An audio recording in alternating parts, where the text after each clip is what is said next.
Hello and welcome everyone. In this video, I'm going to show here about help you how you scale on Figma. Okay, so first of all, you will need actually to know if you want like to start to scale anything that is still about to help you on every part in the Figma. This is gonna be helping you a lot of things that is still to be really satisfied with what it should be really about the moment that is really to be important on that. So what you're gonna do is about to start to follow this video and just to see about what we gonna about to help you over here in that. And this is gonna be actually about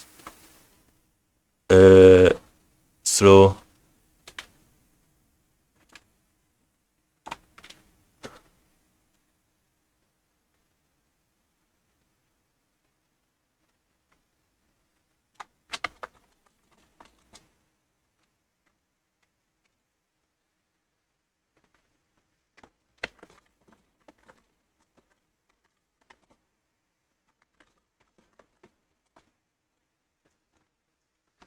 and we can actually start to go through scaling like this.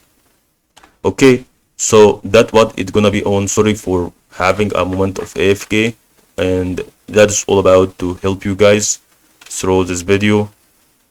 And thank you for watching this video and good luck.